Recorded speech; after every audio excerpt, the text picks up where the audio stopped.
একেবারে টান মারবি, তারপর যা হবে দেখা যাবে।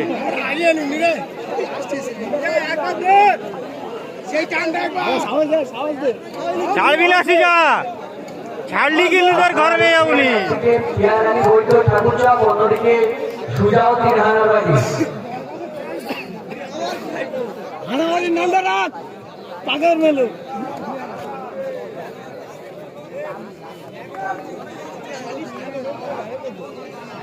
আপনারা উপভোগ করছেন